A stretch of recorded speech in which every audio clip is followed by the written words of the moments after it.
Hello all of you beautiful people, Jules here for WhatCulture.com, and I've got a very special video for you today. You see, recently I've been chatting to one Tommy Miller, an ex-Ubisoft turned indie dev who is still very active in the industry, about the twists, turns and turmoils of the video game industry. And the question soon came up as to what was the hardest video game to make from a game developer's perspective. And well, Tommy had a lot to say. These are his condensed thoughts, which I will bring to life with my sultry voice. Are you ready? Of course you are. As I'm Jules, this is WhatCulture.com, and these are the 10 hardest video game genres to make from a game developer's perspective. Number 10. Balanced fighting games. Now this may be a bit of a surprise entry here because fighting games buck the idea that having fewer assets means an easier or simpler product to create overall, but whilst the amount of work required to create a basic fighting game isn't huge, the amount of effort needed to make one balanced and sustainable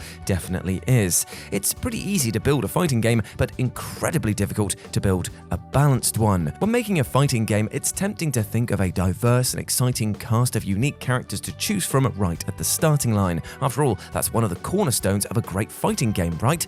Well, yes, but a far more successful process for building one requires the team to completely exhaust the design for one character. First, starting with just that singular character, battling off against itself over and over again in an attempt to balance them.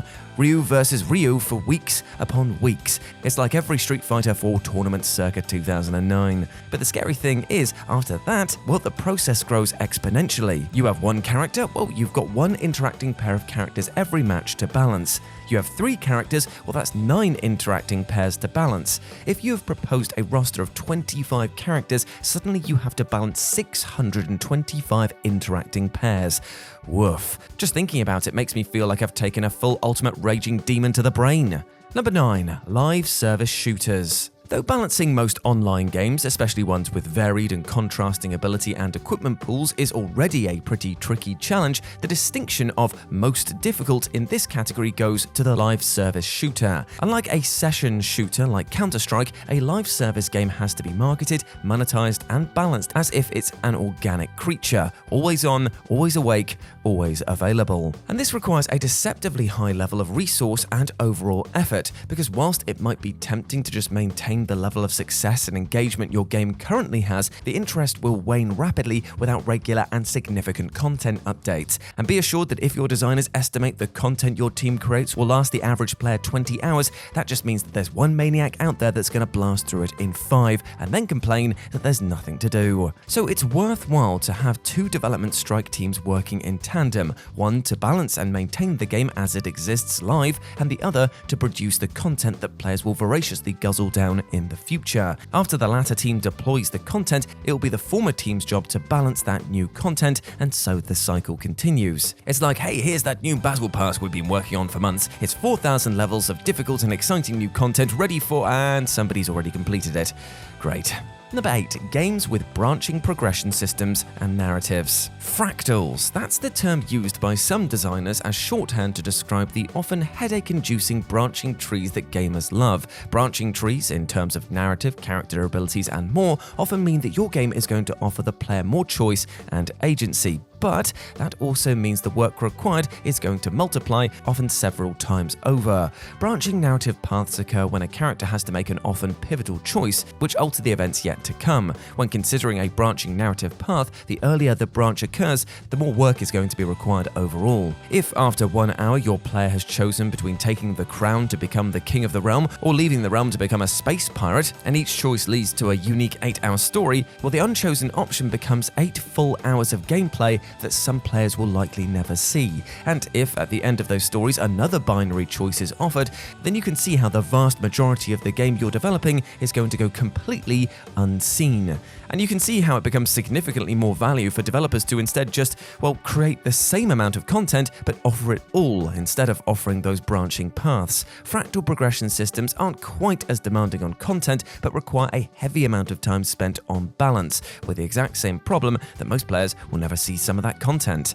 Branching systems are maybe the only entry on this list that are so time-consuming to make because of what the player won't see as opposed to what they will.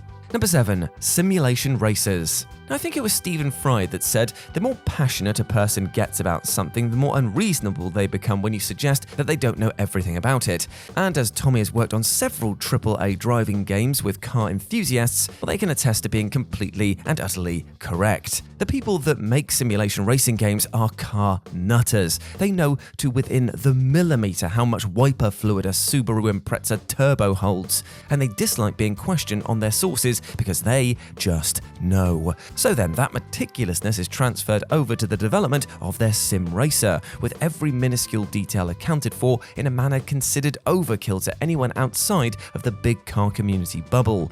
However, you soon realise that fastidious attention to detail isn't surplus to requirements at all, because the only people more defensive about their knowledge of cars than the car devs are the sim racer players. There are entire communities dedicated to finding inconsistencies between real vehicles and their in-game counterparts, and they don't care one single magic tree if the car stats were correct at the time of development and then changed afterwards. These sticklers for detail require complete accuracy all the time. Unless you're willing to keep your level of detail firing on nitrous the entire time, Tommy suggests that you maybe steer clear of sim racers. Number 6. Asymmetrical multiplayer games. Asymmetrical multiplayer games like Dead by Daylight or the absolute stinker that was Evolve differ from standard multiplayer games in that both teams have distinctly different goals. For example, one team might try to get to the extraction point, while another team plays as an absolute monster attempting to bite off their heads. It's often the unpredictability and strategy of trying to predict what the other human player might do that leads to the most fun moments. And maybe this entry is the most contentious on this list, because depending on what developer you talk to, asymmetrical multiplayer titles are either really easy to make or an absolute nightmare, and unfortunately, there doesn't seem to be any happy medium. This is probably because it's assumed, nay expected, that there's going to be game imbalance. After all, if your players are playing as vastly different characters with contrasting objectives, it's mad to expect parity between everyone. So you can either lean into this aspect or fight the epic fight of trying to make the game fair with one or more of your players being expected to be actually overpowered. Whilst there are other aspects of design that make asymmetrical multiplayer games tricky to create, it's this unique do we or don't we aspect of design that creates the biggest migraines. After all, why nerf the monster? Part of the fun is playing as the monster and knowing that you can decimate everyone around you. Number 5. VR games. Most people that play on a VR headset for the first time are astounded by the technology. "I've got to get one of these," they bark. "This blows regular gaming out of the water." Yet when they finally buy their Oculus Quest, it's only brought out every couple of weeks to play light music cube cutter, then stored away to collect dust and maybe owl feces if you live in a barn. So then, attachment rate is clearly low, and the statistics back this up, with people with VR headsets not typically spending as much time on VR games as core gamers do. Not to mention that VR in itself is still a relatively niche format. Those factors alone would make VR game development a tough gamble, but we also have to take into account, the games themselves. Elements of difficulty building for VR are numerous, but some of the most notable are input. How does the player interact with this world? Is it organic? Is the user interface descriptive enough to be useful, but not so intrusive that it hampers the experience? Limitation of play space. Can your player feel free whilst limiting their overall movement to within a certain radius? And technical limitations, such as VR games requiring a much higher refresh rate to be playable, meaning you need to be careful with your poly counts and normal maps. Much like the mobile market, the true superstars of VR do extremely well both critically and financially, but getting to that point is, virtual insanity. Number 4. Technically demanding cross-platform games. Now, technically demanding is specified here for an additional garnish of challenge on an already savoury stew of difficult stroganoff. Having players of the same platform interact with each other successfully and accurately is plenty enough work for your programmers already, but then having them interact with different platforms simultaneously without any kind of hiccups? Well, okay then. If you've ever tried to cook an oven-only ready meal in the microwave or a cup of soup in an air fryer, then you'll know that mixing formats often ends up, questionably sloppy. And remember, something that looks great on an Xbox Series X might look absolutely pish on the Nintendo Switch. I mean, that's pretty unsurprising given the tech specs. But what happens when you need to get identical performance in online matches between the two ever so different machines? Do you insist on parity with the lower spec system and make the experience lesser for those with beefier machines? Or do you take a few performance inconsistencies on the chin and maybe face the wrath of Reddit? Number 3. Physics-based online games. A simplified explanation of how some online games function is as such. The server will expect you to do a thing, you'll do the thing, it'll go ding ding ding, correct, it'll move you server-side, often ahead of your action, check your version of the game to make sure they're the same and that it predicted it correctly, and then it will confirm that you're on the server. Now, if you've ever been running along and zipped back about 10 meters, it's because that prediction was incorrect. When you and the server desync, it moves you back to the last known location. Now, not all games work this way, but this Predicto Max 3000 approach is excellent because it's so rapid, especially when characters and behaviors are predictable enough for it to work so seamlessly. Characters only have a finite amount of movements, such as walls are being touched or they're not, and so forth. But what happens when you add the chaos of physics? Well, a total headache for your team's programmers, that's what. The trouble with mixing physics with online gaming is that physics-based interactions are largely unpredictable until they actually happen. If you've ever been playing an online game with physics objects and shouted, "Whoa, did you just see that? That rock just missed my head," and your pal replies, "It was nowhere near you on my screen," then either the physics estimation by the server was different for both people, or the programmers were clever enough to make the physics objects unique to each player. In any case, online games with physics are so difficult because they're so unpredictable. Number 2. Games requiring intricate AI systems and enemies. Artificial intelligence has come on leaps and bounds in the last couple of years, but it's worth remembering that AI routines still need to be mapped by a fallible, sweaty meat bag first and foremost, and debatably the trickiest part of good AI is making it dumb enough to be fun to play against. You see, when a programmer builds an AI enemy, they make it real smart. The problem with that is that it's better than you in every way. It has a better kill-to-death ratio, it's faster, and it could probably eat more raw ham than you. The real illusion is that these incredibly complex characters with circumstantial behaviors for every possibility have to be dumbed down to such a degree that you can actually stand a chance against them. So what this effectively means is that AI programmers have to create a turbo genius which has the ability to crush your puny human cerebrum with a digi-blink, but then handcuff it, blindfold it, and take away its raw ham-eating dentures just so you can pretend that you're best in the world at this game. Look at what they have to do for you, just so you can mimic a fraction of their power. And number 1, MMORPGs. MMORPGs, without a doubt, are the hardest game genre to build for one very significant reason: the sheer volume of resources that are required to build them.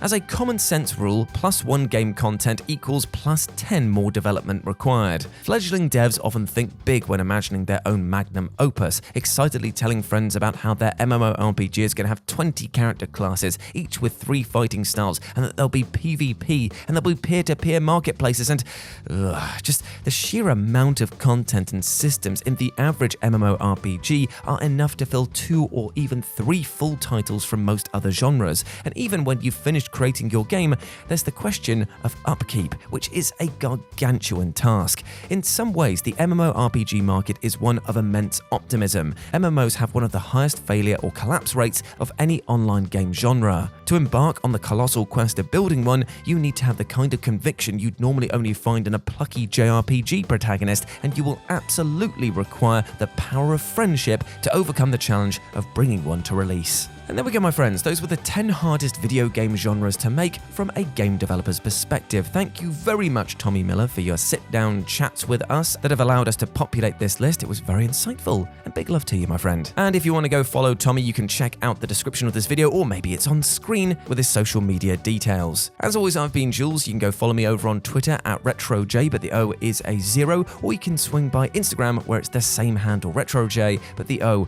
is a 0. Hope to see you over there. But before I go, I just want to say one thing. Even though we spoke today about trials and tribulations from a game developer's perspective, I hope that you, my friend, are living a peaceful and calm life, or at least as best you possibly can. And the way to start doing that is to be kind to yourself every single day, because you deserve love, happiness, and success. You are a massive ledge, alright? And do not let anything or anyone else tell you otherwise, alright? I want you to go out there and smash your life goals today. As always, I've been Jules. You have been awesome. Never forget that. And I'll speak to you soon. Bye.